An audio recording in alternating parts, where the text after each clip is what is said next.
So people thought that I was crazy to open up a restaurant in the middle of the pandemic. The reason we decided to open up a Japanese restaurant was because that was the first culture that I encountered, and I wanted to showcase that into my business. Hi, my name is Jase. I am the founder and executive director for Ryuko Japanese Kitchen Bar and Visionary Catering, and I'm from Calgary, Alberta. So I was born in Korea, and when I was 2, my family decided to move to Japan, and so my first language became Japanese. And having Korean parents and Korean name, I had a huge identity crisis from the get-go. So when I was 8 years old, my family decided to move back to Korea. I had to relearn the culture, relearn the language, and so after living in Korea for 2 years, my family decided to move to Canada now. Now I have 3 identities that I need to mesh up, so it was a roller coaster. Right in the middle of the pandemic was when we came across this space, and when I did some research, we found out that this was one of the most cursed locations in Calgary. There was 10 restaurants that turned over in the last 15 years, but the space was beautiful. I asked my partner if we think we can do it, and we're crazy enough to say, hell yeah, let's do it. After living in Calgary for 3 years, my family decided to open a sandwich shop in downtown Calgary. Growing up as a kage kid, which means store kid in Korean, I had to help out my parents, but obviously my parents wanted me to pursue a career that's more stable, so I decided to pursue entrepreneurial science, and I double majored in business at University of Calgary. I actually was doing pretty good in college. But then my world flipped upside down when my father was diagnosed with stage 4 cancer, and then he soon passed away 3 months after he got diagnosed.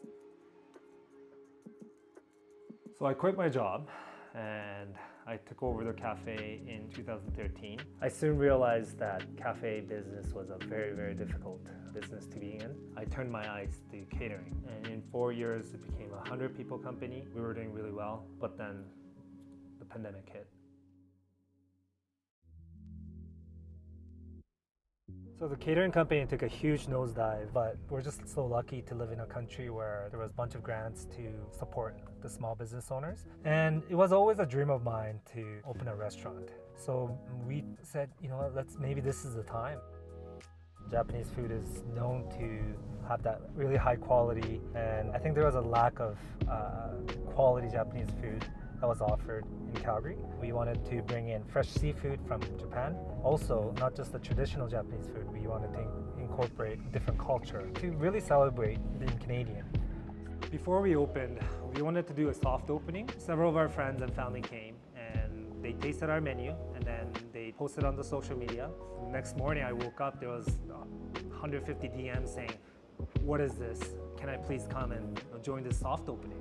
And we're like, this was supposed to be just friends and family, but you know what, sure, let's give it a try. We spent $0 marketing this place, but it was just word of mouth. It's crazy. So yeah, it's been a year since we opened, and it's been going great. And catering business has picked up as well. I love to see people coming back and gathering together. Great to be a part of that. And people come to Ryuko, not just for the food.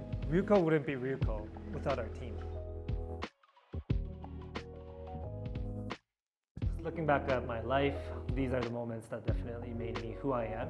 I'm so grateful to share the culture of Japan, Korea, and Canada in a form of business, and I get to share that culture with my community. Being able to provide that space where people gather again, seeing that is definitely the most rewarding thing.